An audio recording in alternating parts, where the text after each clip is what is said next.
Bonjour Morad à la table. Bonjour. Vous êtes écrivain, l'un de vos sujets est la géopolitique. Vous avez été primé pour vos travaux plusieurs fois. Nous avons invité à prendre la parole sur un sujet très important qui concerne l'enfance et une certaine forme de crime dont vous allez nous informer. Mais avant tout, pouvez-vous vous présenter? Bien sûr, je suis né en France, dans le Jura, de parents français.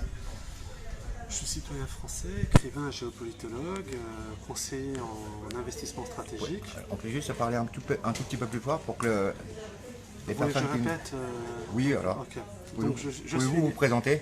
je suis né en France, dans le Jura, de parents français. Je suis citoyen français, écrivain, géopolitologue et conseiller en investissement stratégique. Ouais. J'ai déjà publié une dizaine d'ouvrages, notamment La génération 68 au service de la mondialisation et mon dernier livre traite de la Libye, qui défend les intérêts stratégiques français qui ont été malmenés par l'aventure hasardeuse de Nicolas Sarkozy, qui a malheureusement sabordé nos intérêts dans le pourtour méditerranéen et au Sahel. Voilà. J'ai 46 ans, je n'ai aucun antécédent judiciaire, aucune condamnation, je ne souffre d'aucune pathologie sur le plan physique et psychologique, parce que vous savez comme moi qu'en France, lorsque vous abordez des sujets un peu litigieux, un peu dérangeants, on vous prête des attributs d'ordre psychiatrique. Et depuis 5 ans, donc mes 2 enfants mineurs sont prisonniers d'un réseau pédocriminel. Ouais. Où il y a des agents de la DGSI, des services secrets français, habilités secret défense. Il y a probablement d'autres enfants. Et les graves dysfonctionnements que j'ai constatés Non mais là c'est juste au pour sein... commencer, voilà, pour vous présenter. Mais justement, j'explique pourquoi, parce que il y a aussi d'autres enfants dans le sens où les graves dysfonctionnements que j'ai constatés au sein de l'institution judiciaire, il faut savoir que les juges dans ce type d'affaires ne jugent plus en droit mais en opportunité.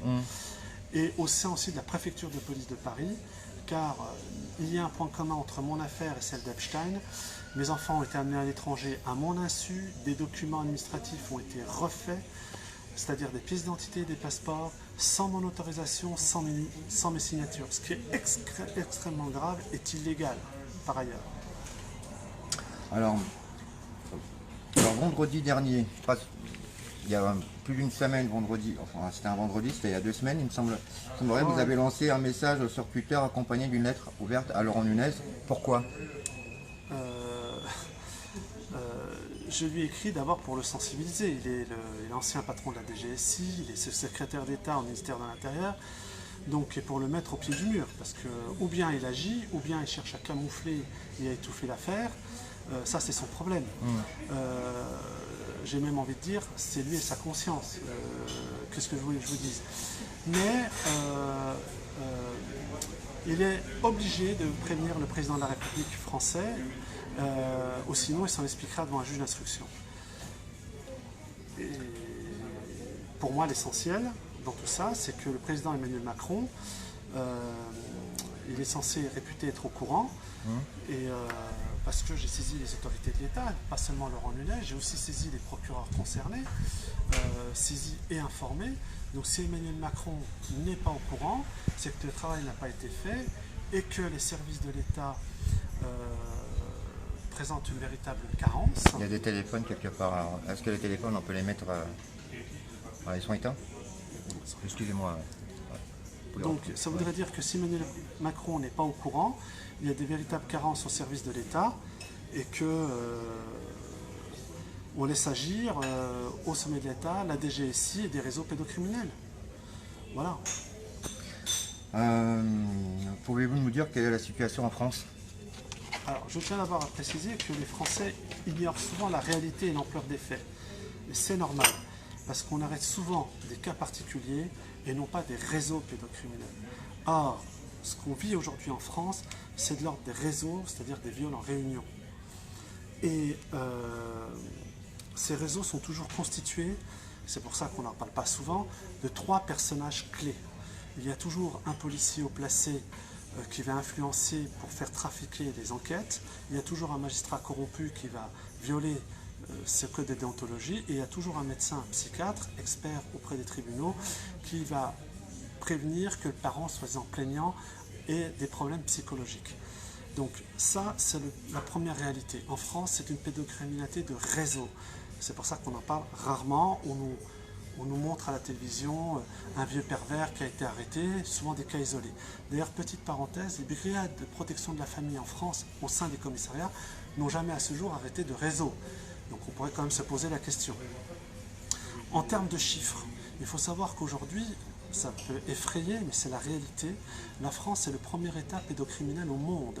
Nous avons 165 000 enfants violés ou qui risquent d'être agressés sexuellement chaque année. 130 000 filles, à peu près 35 000 garçons. Ces données chiffrées sont aujourd'hui reconnues auprès de l'Assemblée nationale et du Sénat. Donc je ne les invente pas.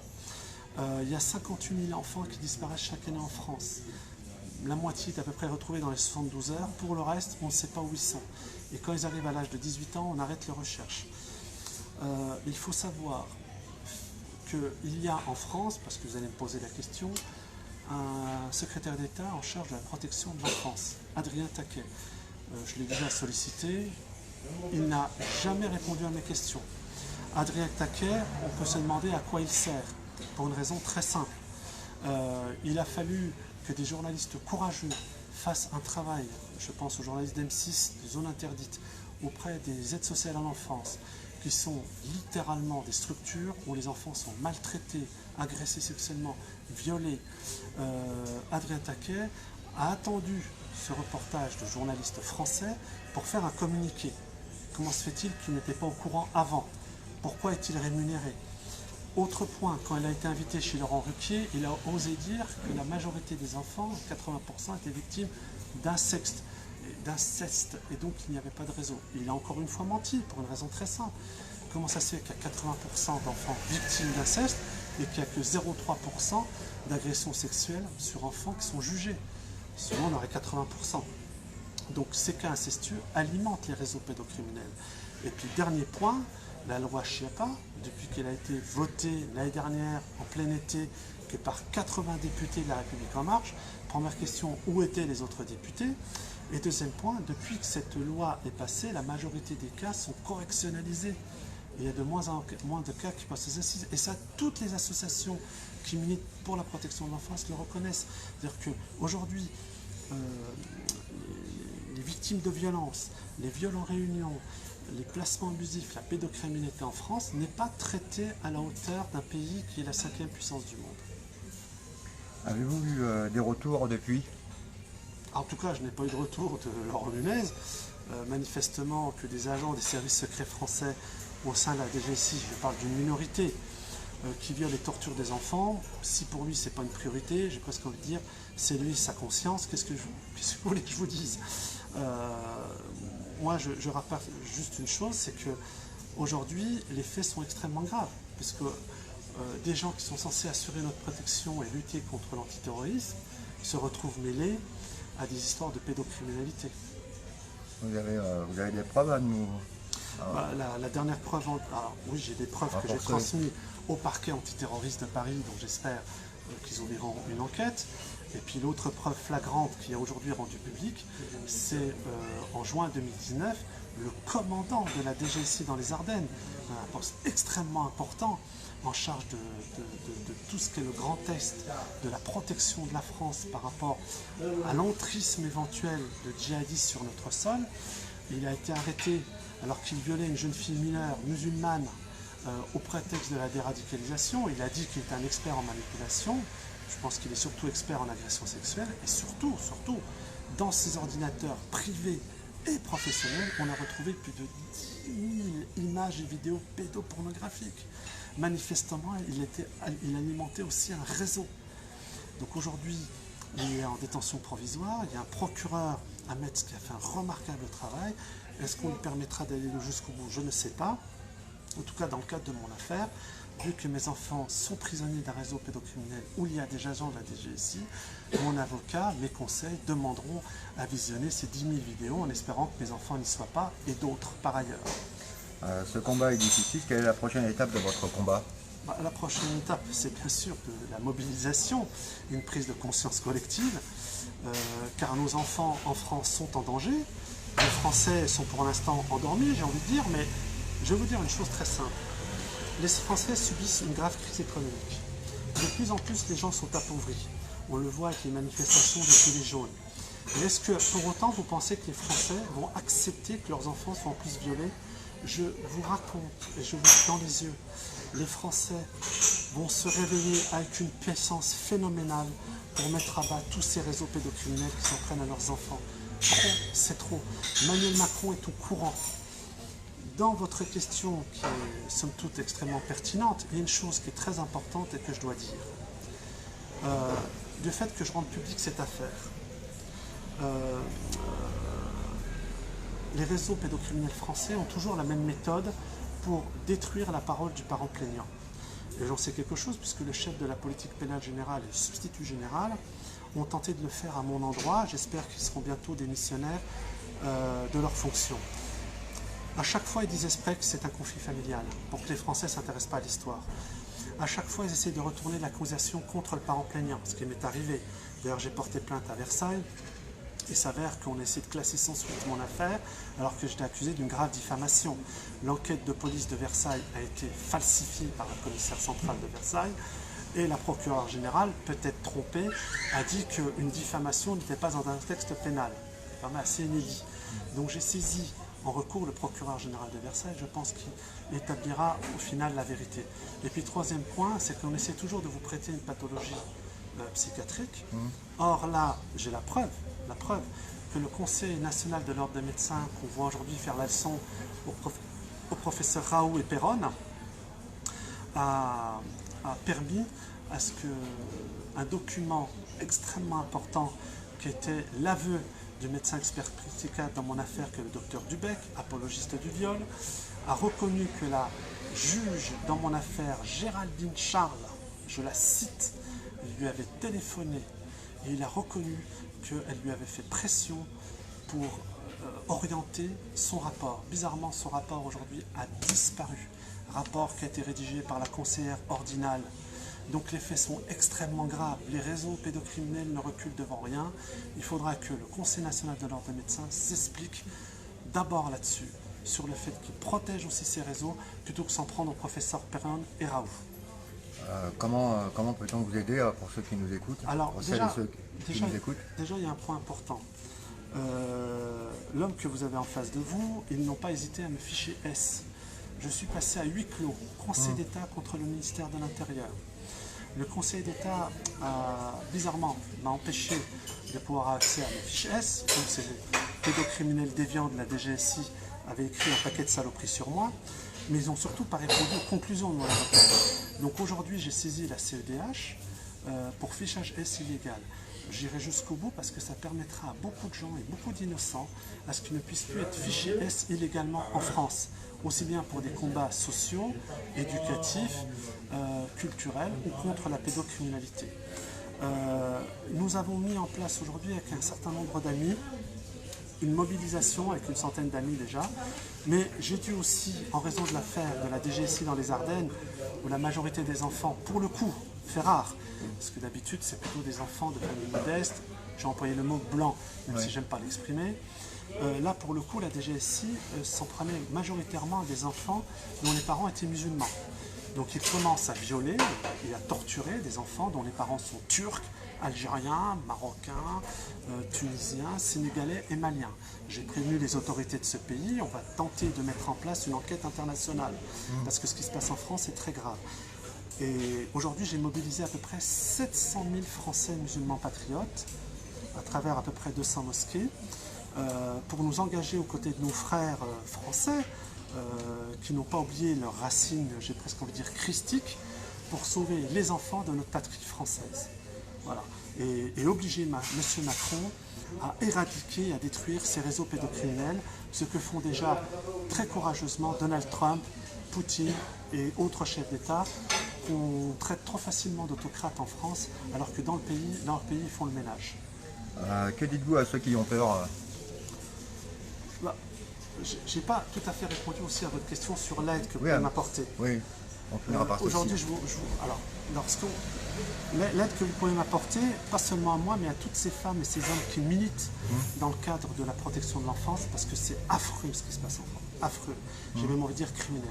D'abord, c'est par de la propagande. Au maximum 7 vidéos, de rapporter que je suis disponible pour d'autres vidéos sur d'autres sujets, et de fédérer autour d'un même slogan qu'on va mettre en œuvre qui est « Ceci n'est pas un consentement d'enfant ». Le slogan, je le répète, « Ceci n'est pas un consentement d'enfant ». Voilà. C'est Ça va être le fameux hashtag. Le fameux hashtag. Le fameux hashtag. Et nous allons nous battre, bien sûr, grâce à cette vidéo, à la propagation de cette vidéo, à ce que les enquêtes soient enfin ouvertes. Et auprès du parquet antiterroriste, parce que j'ai déjà déposé les plaintes, nous ne lâcherons rien, nous ne lâcherons pas. D'ailleurs, petite parenthèse, j'ai porté plainte il y a déjà 1 an pour violence sur mineur auprès du doyen des juges d'instruction. La plainte n'est toujours pas instruite. Rien qu'en termes de délai raisonnable, la France va être condamnée par la Cour européenne des droits de l'homme. Donc il faut sauver nos enfants. Et bien sûr, à votre question finale... Que dites-vous à ceux qui ont peur? Mais d'abord, il ne faut pas avoir peur. Qui peut avoir peur d'une ordure qui baisse son pantalon pour violer un enfant? Zut, le français, je suis né en France, j'ai grandi en France, et dans le Jura, en Franche-Comté. Le français, il est plein de valeurs antiques, il est plein de chrétienté, il est plein d'une fierté gauloise. J'ai presque envie de dire, mais comment vous pouvez vous courber devant l'ignominie et la vermine? Ces gens-là, il n'y a aucun réseau de puissance qui les protège. Rien. Ils jouent d'une peur qui est purement fantasmatique. Vous ne pouvez pas avoir peur de quelqu'un qui viole des enfants. Qui il est? Imaginez, attribuez-lui la vérité de ce qu'il est. Ne tombez pas dans la servitude volontaire que dénonçait déjà la Boétie. Ce sont des parasites, ce sont des vermines, les pédocriminels. D'accord? Ils baissent le pantalon pour violer des bébés, des enfants de 5-6 ans. Et d'ailleurs, Marie Grimaud l'a rappelé. Nos magistrats en France, qu'ils arrêtent de croire que des enfants de 5-6 ans sont consentants. Jamila Alaf a fait un travail exceptionnel en dénonçant la pédocriminalité. D'ailleurs, elle a été invitée chez André Berkoff pour ce faire. Et d'autres. J'espère qu'ils seront vus et qu'il y aura une véritable visibilité par rapport à eux. Je sais qu'il y a une femme courageuse du prénom de Nadia qui est en train d'organiser une conférence une manifestation contre la pédocriminalité en juillet à Paris. Le 25... Alors vous êtes au courant mieux que moi, le 25 juillet, il faudra la soutenir, il faudra marcher dans la rue, il faudra dire à nos magistrats c'est terminé. Et si vous prenez l'engagement de défendre les pédocriminels, nous allons manifester pour introduire votre responsabilité pénale dans l'ordonnance de 58. Et vous rendrez des comptes. Il y a une manifestation à Genève également, le même jour? Oui. Apparemment le même jour à Genève, c'est ce que j'ai cru savoir. Oui. J'espère qu'elle sera soutenue. Moi, si vous me permettez un remerciement public, parce qu'elle s'est investie dans mon affaire et ça va vous paraître un peu surprenant, je tenais à remercier publiquement Ivanka Trump. Je répète, Ivanka Trump, la fille du président Donald Trump, qui est en charge de la lutte contre la pédocriminalité au niveau national et qui a déjà permis l'arrestation, grâce à une cellule du FBI dédiée au trafic humain, plus de 5000 pédocriminels dans le monde, dont en France. Ils ont permis aussi l'arrestation en France de réseaux pédocriminels, mais ce n'est pas médiatisé, bizarrement. Et je sais qu'elle suit mon dossier de près et je la remercie, comment dire, infiniment, vraiment de tout cœur, infiniment, de vouloir sauver aussi des enfants français. Merci à elle, merci aux Français qui vont s'engager avec nous contre ce grave fléau qui touche la France aujourd'hui. Je vous rappelle qu'il y avait Epstein, résidait pour moitié du temps en France, qu'il violait des enfants français. Il nous faut sauver tous ces enfants et je garde espoir auprès de tous nos concitoyens qui, à chaque fois il a fallu manifester contre l'injustice et pour protéger les enfants, ont été présents. Vous me voyez, je le fais à visage découvert, je fais partie de ces parents plaignants. Il y en a 165 000 chaque année en France qui, pour la plupart, ne peuvent pas aller jusqu'au bout de cette démarche. La plupart sont des mamans, en 80% des cas. Elles sont détruites par le système, elles sont détruites par les réseaux. On les prétexte qu'elles sont folles ou dépressives, c'est faux. Ce sont des femmes courageuses. Je suis aussi quelque part le porte-voix de toutes ces personnes. Merci à vous, merci à votre média, et nous allons gagner. Et Emmanuel Macron, je lui envoie un message. Monsieur le Président de la République, agissez vite, car nous ne serons pas faire, et ça en coûtera votre élection si vous voulez rien faire. Alors, il y avait juste une question de Véronique Bagnier, il y en a plusieurs, mais je vais en prendre une. Combien de magistrats et avocats et ministres sont pédophiles? À mon sens, il y a beaucoup trop aujourd'hui de faits de pédocriminalité où des magistrats sont impliqués. Il y a encore 15 jours, le juge des enfants de Dijon mettait sa fille de 12 ans sur un site pédopornographique. Il y a eu quelques années de ça, un magistrat important qui était vice-procureur à Versailles, qui a été attrapé dans le cadre de forums où il échangeait plus de 5000 images vidéo pédopornographiques. Le malheur, c'est qu'il n'a pris que 8 mois de prison avec sursis et 1000 € d'amende. Je trouve que tout ça va s'arrêter très vite. Aujourd'hui, il y a un mouvement international qui est créé autour de ça. Encore récemment, en Bulgarie, en Turquie, en Allemagne, 30 000 personnes viennent d'être arrêtées. Le seul pays aujourd'hui, bizarrement, qui apparaît comme le repère des pédophiles, d'ailleurs Marie Grimaud avait dit qu'en France, c'était l'Eldorado des pédophiles, c'est la France. Ben, nous allons agir dans ce sens. Je fais partie des parents victimes. Je demande à ce que les instructions soient ouvertes, que la procureure antiterroriste, que le procureur général de Paris ouvre une enquête sur mon affaire. Et je donnerai dans une prochaine vidéo les 5 magistrats mouillés dans mon affaire qui n'ont pas hésité à violer leur code de déontologie pour protéger des corrupteurs de mes enfants et probablement de plusieurs centaines d'autres enfants. Alors, j'ai vu que vous avez ramené quelques documents. Les documents, il a fallu que je fasse pression sur Madame Belloubet, ministre de la Justice, pour qu'enfin elle daigne transmettre à l'autorité judiciaire compétente, en la personne du procureur général près de la Cour d'appel de Paris, ma requête, puisqu'il y avait énormément de blocages. Il faut savoir que le Conseil supérieur de la magistrature refuse d'ouvrir une enquête contre une magistrate littéralement corrompue dans mon affaire, qui n'a pas hésité à plusieurs reprises à violer ce code de déontologie. Et petite parenthèse, qui connaissait l'avocate de la partie adverse juste avant de plaider et qui ne s'est pas récusée. Rien que ça déjà. Là, j'ai l'avis de réception de ma plainte au pénal. Comme vous pouvez le constater, elle a été déposée le 9 juillet 2019. Donc ça fait 1 an que ce n'est toujours pas traité.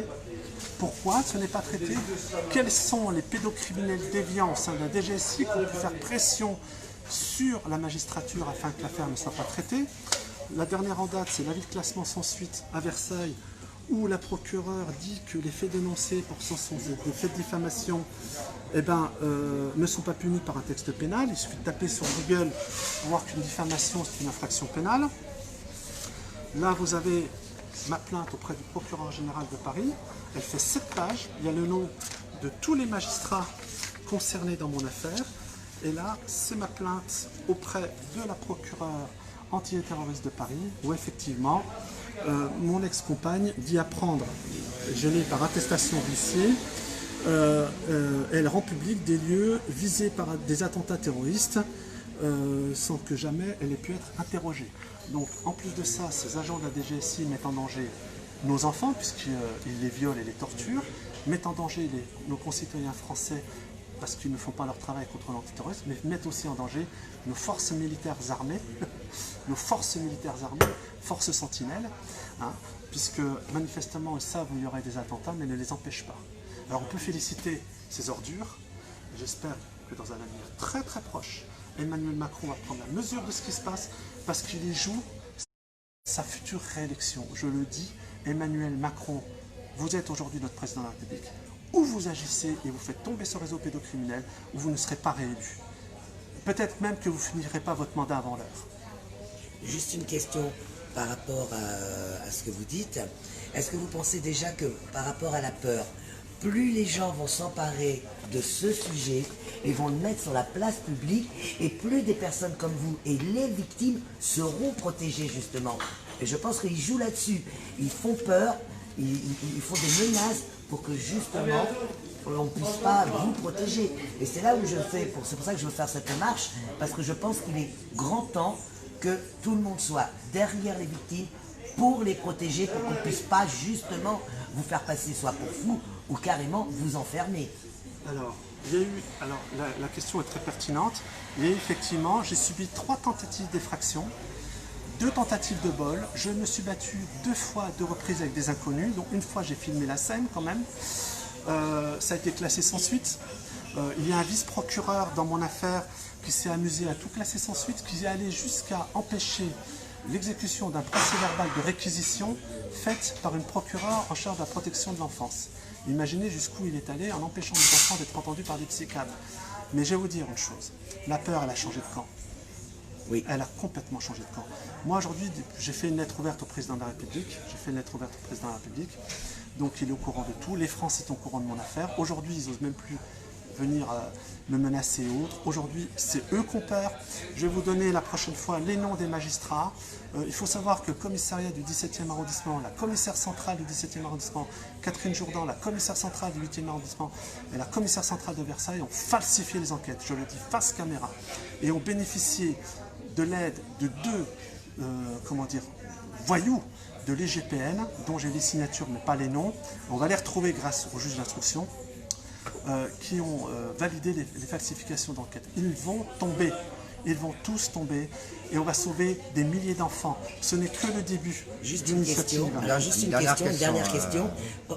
Vous mettez beaucoup vous espérez beaucoup, disons en Macron, en M. Macron, mais est-ce que vous ne pensez pas que justement, quand on voit son parcours, quand on voit sa femme Brigitte Macron, qui est effectivement peut-être sa femme, mais à la base, elle était son professeur, ce n'était qu'un étudiant mineur, pensez-vous pas que ça va être peut-être compliqué, puisque indirectement, lui-même, si on regarde bien, a été un peu dans cette situation d'enfant abusé, même s'il a épousé son pédophile. Moi, personnellement, excusez-moi, j'emploie les mots comme ça devrait être. Pour moi, une femme de 40 ans qui détourne un enfant de 14 ans, je suis désolé. Bon, on ne peut pas parler de consentement en plus. Alors attendez, 2 choses. Premièrement, j'interpelle le président de la République, c'est-à-dire la fonction. Il porterait un autre nom, je dirais son nom. Bien ça, sûr. c'est une chose. Deuxièmement, dans le cadre de sa vie privée entre lui et sa femme et son épouse, qui est devenue son épouse, il faut savoir que Brigitte Macron, j'ai déjà sollicité 4 fois, donc j'espère qu'elle aura, elle prendra la mesure de la gravité de ce qui se passe en France. Je pense qu'elle a déjà plus ou moins connaissance et qu'à ce moment-là, on verra. Je demande à être reçu par elle avec des avocats et des représentants de l'association de protection de l'enfance, pas ceux qui ont protégé les salopards de l'affaire Outreau, mais les vraies associations de protection de l'enfance. Et on verra à ce moment-là. Moi, je sais en tout cas une chose, c'est qu'aux États-Unis, ils ont pris la mesure des choses. Melania Trump, la dernière fête de l'indépendance aux États-Unis, elle a porté une robe dessinée par Alexander Green, qui représentait des dessins de victimes d'enfants abusés sexuellement. Donc je pense qu'en France, il y aura une prise de conscience et que M. Emmanuel Macron, président de la République, parce que je le vise directement, c'est à lui aujourd'hui, parce qu'il possède tous ses pouvoirs, de mettre à mal ces réseaux pédocriminels. De toute façon, il n'aura pas le choix. Dans mon affaire, il y a des gens de la DGSI, il y a des gens qui sont en charge de la protection de la sûreté nationale. Ils se sont mouillés avec des pédocriminels, probablement aussi des magistrats qui les ont aidés dans ce faire. Ils vont tous tomber. Restons sereins et fiers d'être français, d'être animés, et n'ayons peur de personne, car il n'y a aucune peur à avoir.